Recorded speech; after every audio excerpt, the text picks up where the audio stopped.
तो फ्रेंड्स हमने अनबॉक्सिंग कर दी है अब हमारी जीनिया विनका और टिथोनिया के बीज। ये देख सकते हैं आप, ये हमारे जीनिया के बीज कुछ इस तरह लगते हैं। ये हमारे पैकेट में अंदर निकले थे, हमने इसको बाहर नहीं निकाला क्योंकि इसको कलेक्ट करने में परेशानी हो सकती है, तो उस वजह से हमने इसी में रहने दिया। ये है हमारे विनका के बीज और ये हमारे अराउंड 30 बीज के करीब जो हैं ये निकले हैं। और ये टिथोनिया के देख सकते हैं आप, ये टिथोनिया के बीज इस तरह दिखाई देते हैं। तो चलिए हम इनको लगाते हैं। फ्रेंड्स वेलकम टू आंगन बगिया। आइए डिस्कस करते हैं कुछ बीज मैंने लिए थे मार्केट से, तो मैं सोच रहा था आपके साथ डिस्कस कर लिया जाए कौन कौन से बीज हैं। तो ये पहला बीज मैंने जो पैकेट लिया था ये है जीनिया का। तो जीनिया के मैंने ये देखिए आपका इसका जो बीज है करीब 30 बीज इसके मिले हैं और कॉस्ट प्राइस इसकी 20 रुपीज़ है। और MRP इसकी अराउंड 65 है, बट ये मेरे को 20 रुपीज़ में मिल गए, तो एक अच्छा परचेज रहा मेरे पास मिले। और ये है विनका का मिक्स बीज और ये देखिए इसके विनका के छोटे छोटे बीज होते हैं और इसलिए। और तीसरा मैंने लिया था ये टिथोनिया का, और ये टिथोनिया के अराउंड 50 बीज हैं और ये तीनों पैकेटों की कॉस्ट अराउंड 60 रुपीज़ पड़ी मुझे, जबकि हर की MRP जो एक की MRP जो इसमें लिस्टेड है वो 65 रुपीज़ है, तो मुझे ये काफ़ी सस्ते मिल गए। बाकी ये मैंने कुछ मैरीगोल्ड की जो वैरायटीज़ हैं वो भी लगाने की इस बार मैंने सोचा इसको भी लगा दिया जाए इनके साथ। तो एक ये है ऑरेंज कलर का, आप देख सकते हैं राइट में। उसके बाद है ये फ्रेंच या अफ्रीकन है आई गेस, और एक बीच में ये जो है वाइट है, और एक एक्सट्रीम लेफ्ट में हमारे ये जो है हमारा जाफरी वैरायटी है। तो ये देख सकते हैं आप 20 रुपीज़ MRP में मेरे को ये 65 का बीज मिला। तो आप इस तरह जो है आप भी ये देखिए लेबल वैरायटी, ये चीज़ ज़रूर आप देख लें बाज़ार में कि जो आप बीज लेने जा रहे हैं वो एक्सपायर्ड है या नहीं एक्सपायर्ड। इसमें डेट ऑफ एक्सपायरी देखिए 2021 है, तो ये अनएक्सपायर्ड बीज है, तो ये आप ज़रूर वेरीफाई कर लें। और मैं एक आपको दिखाता हूँ एक और, मेरे ख्याल से एक मेरे को जीनिया का जो है ये एक्सपायर्ड बीज मिला है। इसकी जो एक्सपायरी हो चुकी है 2020, ये देखिए, तो ये आप ज़रूर वेरीफाई कर लें। और अगर आप ऑनलाइन परचेस करते हैं, मैं वैसे मिक्स बीजों की मिक्स फ्लावर्स के बीज लेने गया था मार्केट में, बट अवेलेबल नहीं थे। अगर आप ऑनलाइन देखें तो आपको ऑनलाइन अराउंड 150 रेंज में मिल जाएगा, 100 to 150 रुपीज़ में आपको मिक्स फ्लावर्स की सीड्स आपको इजीली मिल जाएगी। अगर आप, तो that is a better option है, वो एक अच्छा विकल्प है, क्योंकि मिक्स वैरायटी में काफ़ी वैरायटीज़ आ जाती हैं, बजाय कि आप एक पैकेट लें और लगाएं। एक पैकेट लें एक सीज़न में और उसको लगाएं, तो मेरे ख्याल से वो ज़्यादा बेटर रहता है एक वैरायटी को लेकर। देखते हैं इस बार क्या है, क्योंकि मैं थोड़ा लेट हो गया लगाने में, इसलिए जल्दी में मैंने ये परचेजिंग की है। तो लेट्स सी, इसका ग्रोइंग मीडिया डिस्कस कर लेते हैं फ्रेंड्स। ग्रोइंग मीडिया के बारे में जो है ये ब्रांड फ्रेंड। तो फ्रेंड्स बात कर लेते हैं अब इनके ग्रोइंग मीडिया के बारे में। तो ग्रो करने के लिए ये आप 20 से 30 रुपए वाला जो है ये पॉट ले सकते हैं, इस तरह का चिकनी मिट्टी का। अगर आपके पास नहीं है तो आप प्लास्टिक का यूज़ कर सकते हैं कंटेनर, और आप सीमेंट का भी यूज़ कर सकते हैं अगर है तो। बट अगर आपके पास ये है तो बेटर है चिकनी मिट्टी का, और ये ज़्यादा बेटर रहता है क्योंकि ये क्या पानी को सोखने की इसमें बीज लगाने के लिए, जनरली फ्लावर्स के बीज लगाने के लिए सफिशेंट होता है और एडवांटेज रहता है इसमें, बजाय कि प्लास्टिक का या सीमेंट का आप लो। अगर आपके पास चॉइस है तो ये सबसे बेटर रहता है। रीज़न बिहाइंड की इसमें छोटे छोटे पोर्स होते हैं जिससे आपका वाटर और बहुत कम उसमें आपका ऑक्सीजन का फ्लो जो बना रहता है, फ्लावर्स को रूट्स को जो मिल पाती हैं वो अच्छी तरीके से ग्रो कर पाते हैं, क्योंकि वो छोटे छोटे पोर्स से हवा और पानी जो है प्लांट्स को मिलता रहता है, जो वो और एक एरोबिक तरीके से वो ग्रो कर पाते हैं इन ऑक्सीजन। सभी का जो है पॉटिंग मिक्स 50% गार्डन सॉइल होती है अराउंड। उसके बाद 10% तक आप 50, बाकी का 50% आप 10-10-10 के रेशो में आप कुछ भी ले सकते हैं, जैसे कि आप रेत ले सकते हैं, आप कोकोपीट ले सकते हैं, और भी चिकनी मिट्टी का। रीज़न बिहाइंड कि चिकनी मिट्टी में क्या होता है, छोटे छोटे पोर्स होते हैं, छेद होते हैं, छिद्र होते हैं, जिससे हवा और पानी दोनों रूट्स को मिलते रहते हैं प्लांट के, जैसे वो ग्रो होता रहता है। तो इसको एरोबिक प्रोसेस बोलते हैं, जिसमें प्लांट एरोबिक यानी प्रेजेंस ऑफ ऑक्सीजन में ग्रो करता है और अच्छा ग्रो करता है। इसीलिए हम गमलों के लिए, क्यारियों में, अपने गार्डन में लगाने के लिए चिकनी मिट्टी का ज़्यादा इस्तेमाल करते हैं। हालांकि महंगे आते हैं, लेकिन लोग ये ज़्यादा प्रेफर करते हैं। तो आप देख सकते हैं, ये आप यूज़ कर सकते हैं। और क्योंकि इसको बहुत ज़्यादा मीडिया को, इसके ग्रोइंग मीडिया को हमको बहुत ज़्यादा क्या कह सकते हैं, इसको बड़ा सॉफ्ट बनाना पड़ता है हमको, रिवर सैंड, ताकि ये काफ़ी लूज़ रहे मिट्टी। ताकि लूज़ इसलिए क्योंकि अगर आप सिर्फ इसको, काफ़ी साल से मैं पहले बीज उगाता रहा सॉइल में, गार्डन सॉइल में, तो वो काफ़ी टाइम लगता है उनको फूटने में, अंकुरित होने में। एक तो सॉइल का करेक्ट टेम्परेचर नहीं मिल पाता, सेकेंडली जब वो फूट जाते हैं, मतलब 100% अगर आप सॉइल लें तो वो उनको बीजों, जो रूट्स होती है उनको अपनी जगह काफ़ी मेहनत करनी पड़ती है अपने स्पेस एक्वायर करने के लिए पॉट में। तो इसलिए हम इसको थोड़ा सा लूज बनाना पड़ता है हमें सॉइल को, जो ये ग्रोइंग मीडिया होता है। तो इस तरह आप इसको भर लीजिए और ऊपर तक थोड़ा सा स्पेस छोड़ दीजिए, क्योंकि आपको उसको कवर भी करना होता है। इस तरह आप मार्किंग कर लीजिए, जैसे मैंने की है ये।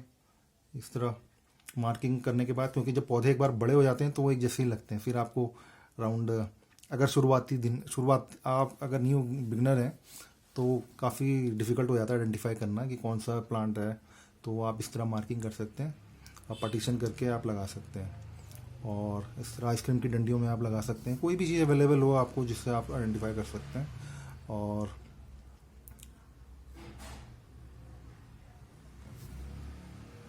इस तरह आप इसको यूज़ कर सकते हैं। सॉइल के बारे में, अगर हम ग्रोइंग मीडिया के बारे में बात करें, तो ग्रोइंग मीडिया अगर देखा जाए तो ग्रो करने के लिए आप जनरली, तो ना ही सिर्फ फ्लावर्स के लिए नहीं, सारे ही जो भी आप ग्रो करना चाहते हैं, चाहे वो वेजिटेबल्स हो, सीडलिंग्स हो वेजिटेबल्स की, दूसरे फ्लावर कोई आप चेंज कर रहे हो पॉटिंग मिक्स किसी का, तो जनरली जो होता है 50% गार्डन सॉइल होता ही है। और 100, अगर 100% आपको यूज़ करना है तो 50% गार्डन सॉइल, और बाकी का 10-10 के रेशो में आप कंपोस्ट यूज़ कर सकते हैं। जैसे कि 10%, 50% गार्डन सॉइल, 10% कंपोस्ट आप वर्मी कंपोस्ट ले सकते हैं, जो कि केचुए की खाद होती है। आजकल 50 रुपये किलो मिल जाएगी आपको। वो नहीं है तो आप नॉर्मल कंपोस्ट ले सकते हैं, जो कि गोबर या भैंस के गोबर की जो खाद होती है, और वो भी ब्राउन कलर की जो होती है, फुल्ली कंपोस्ट होती है। वो आप कभी भी जो ब्राउन, जो कि गोबर की खाद, जो कि कंपोस्ट पूरी तरह नहीं हो पाती, जो कि आप देख सकते हैं कि ब्राउन ब्राउन सी रह जाती है, वो यूज़ ना करें, उससे पौधे जलने का बहुत चांसेस होते हैं। और आप बाकी 10% आप ले सकते हैं रिवर सैंड, आप 10% कोकोपीट ले सकते हैं, और 10% वर्मिकुलाइट और परमिकुलाइट। तो ये सब चीज़ें, बाकी के 50 बचे हुए 50% आप इस तरह अपना जो ग्रोइंग मीडिया है वो बना सकते हैं। तो ये बाकी के 10% हम इसलिए मिलाते हैं क्योंकि अगर आप पूरी ग्रोइंग मीडिया को 100% रखेंगे तो क्या होगा, आपकी एक तो बहुत दिनों में आपका ये जो होता है बीज फूटेगा, क्योंकि उसको करेक्ट टेम्परेचर और करेक्ट मॉइस्चर नहीं मिलेगा। और क्योंकि बाकी के जो ये आपका कोकोपीट होता है, और बाकी के जो 10 के रेशो में आप डालते हैं, वो क्या करते हैं, वो उनमें वाटर रिटेन करने की प्रॉपर्टी होती है, यानी वाटर को अब्जॉर्ब करके होल्ड करके रखने की प्रॉपर्टी होती है, और वो बीज के लिए फूटने के लिए एक मॉइस्चर प्रोवाइड करते हैं। और सेकंड रीज़न है कि इस रिवर सैंड और कोकोपीट, इन सब जो बाकी के रेशोज हैं, पार्ट्स हैं, उनसे क्या होता है, हमारी सॉइल बहुत ज़्यादा फुसफुसी टाइप की बन जाती है, लूज़ बन जाती है। लूज़ हमें इसलिए रखनी पड़ती है क्योंकि एक बार जब आपका बीज अंकुरित हो जाता है तो उसको जड़ फैलाने के लिए काफ़ी मेहनत करनी पड़ती है। तो उसकी काफ़ी एनर्जी जो होती है रूट्स को फैलाने में लग जाती है, इंस्टेड ऑफ वो ऊपर की तरफ ग्रो करे। और जब हम ये रिवर सैंड मिला देते हैं, उसको थोड़ा लूज़ बना देते हैं, तो वो क्या करता है कि उसको ज़्यादा मेहनत नहीं करनी पड़ती और प्लांट ईजिली ग्रो करता है। जैसे कि नन्हा बच्चा होता है, उसको हम स्पून फीडिंग कराते हैं हर चीज़ की, तो इस तरह हम जो है मिट्टी को हमें लूज़ रखना पड़ता है काफ़ी इन माध्यम से। और बाकी अगर आप सिर्फ इसमें दूसरा कारण ये है कि कई लोग कोकोपीट में भी ग्रो करते हैं बीज, लेकिन कोकोपीट में ये होता है कि एक तो सर्दी है तब तो ठीक है, क्योंकि उसको टाइम लग कोकोपीट क्या करती है, काफ़ी देर में सूखती है। लेकिन जैसे जैसे गर्मी का सीज़न आता है उस समय कोकोपीट जो होती है काफ़ी जल्दी सूखने लगती है, तो फिर आपको काफ़ी टाइम लगता है, काफ़ी समय निकाल के आपको पानी देना पड़ता है, क्योंकि एक बार अगर आप प्लांट आपका सूखा तो फिर द प्लांट इज़ डेड। तो प्लांट में मॉइस्चर मेंटेन रखने के लिए हमें क्या करना पड़ता है, रिवर सैंड और ये कोकोपीट मिलानी पड़ती है। बट ये है कि कोकोपीट के साथ आपको रिवर सैंड ज़रूर मिलानी पड़ेगी, और ताकि वो आपको पता चल जाए कि कितना ज़्यादा, एक सैंड भी आपका अब्जॉर्प्शन रेट काफ़ी होता है जो रिवर सैंड होती है, तो आप यूज़ कर सकते हैं उसको।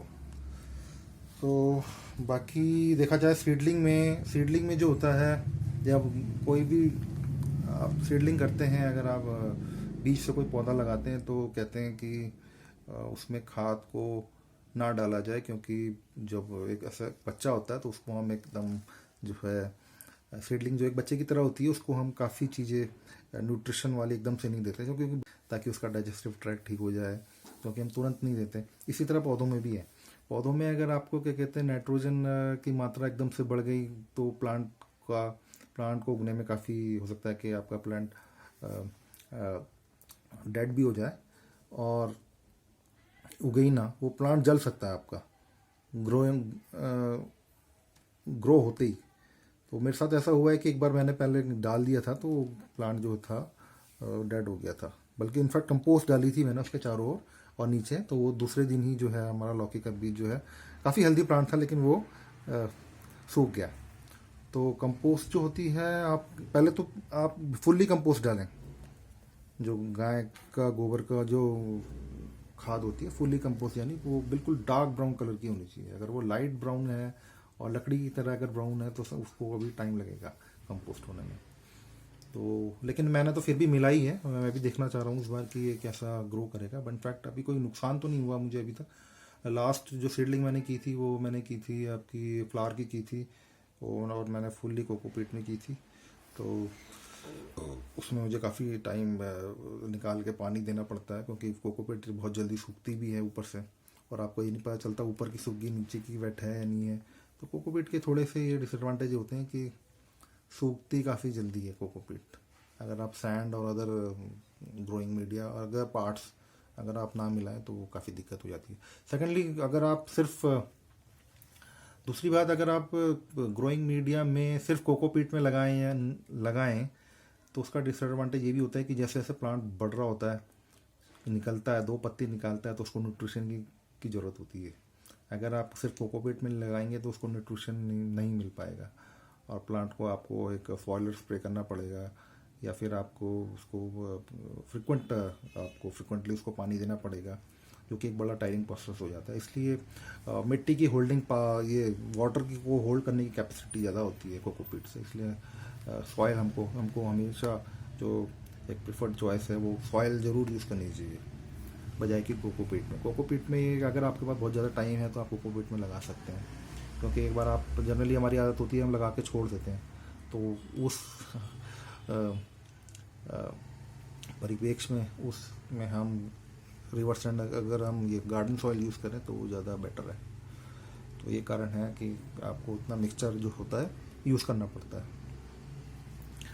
और इस तरह आप इसकी मार्किंग कर सकते हैं, 1 2 3 4 जैसे मैंने की है, पार्टीशन कर सकते हैं स्पॉट का, ताकि आपको एक बार वो ग्रो करने लग जाए तो आपको आइडेंटिफाई करना इजी हो जाए कि वो किस तरह कौन सा प्लांट किस एरिया में है, ताकि आपको उसको अगर निकाल के लगाना पड़े दूसरी जगह तो आप आसानी से लगा सकते हैं। तो तब आपको ये मार्किंग काम आएगी कि कौन सा प्लांट कहाँ लगा है, आप इजीली इसको निकाल के अलग कर सकते हैं और दूसरे पॉट में गमले में आप उसको ट्रांसप्लांट कर सकते हैं। तो इस तरह आप कर सकते हैं जैसे कि मैंने किया है। चलिए फ्रेंड्स, अब लगाते हैं हम अपने बीज।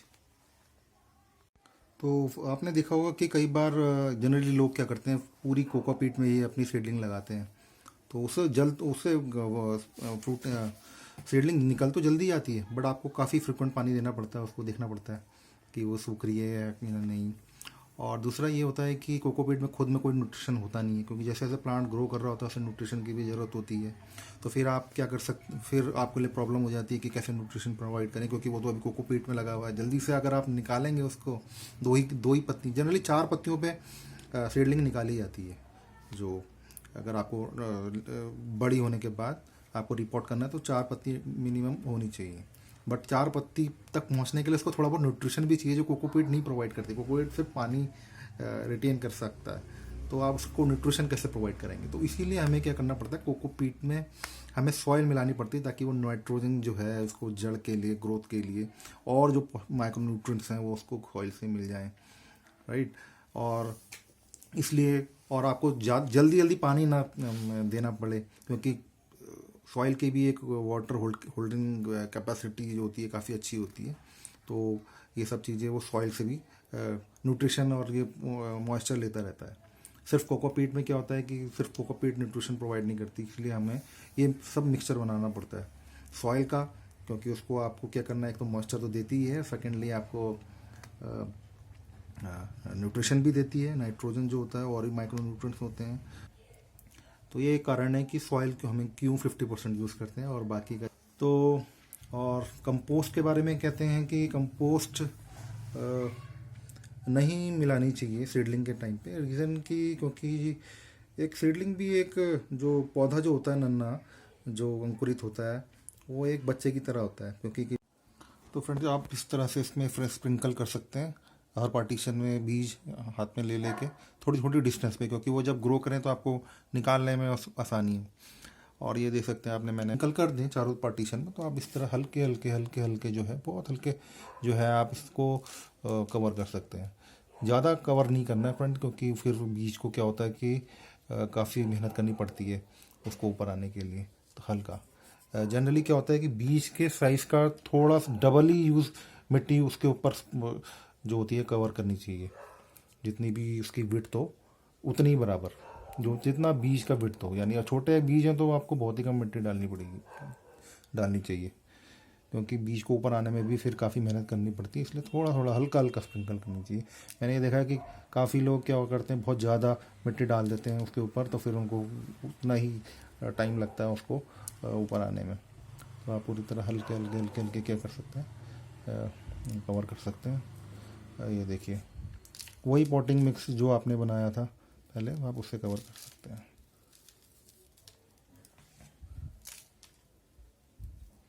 तो इस तरह आप इसको कवर करने के बाद इसको शेड में आपको रखना पड़ेगा जब तक इसमें पहला बीज ना आ जाए, यानी जब ये इसमें सीडलिंग निकल ना जाए, क्योंकि इसको मॉइस्चर मेंटेन रखना पड़ता है इसका।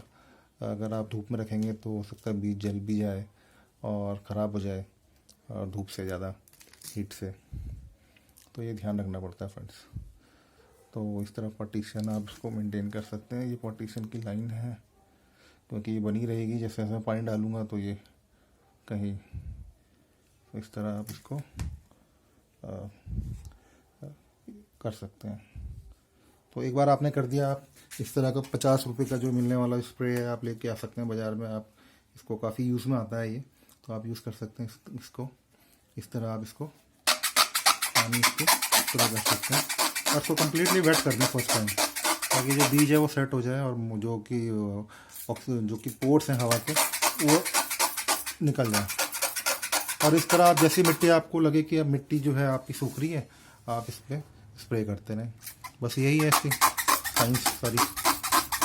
ऐसा कुछ बड़ा वो ऐसा तो नहीं है, बट ये है कि थोड़ी आपको केयर करनी पड़ती है प्लांट्स की।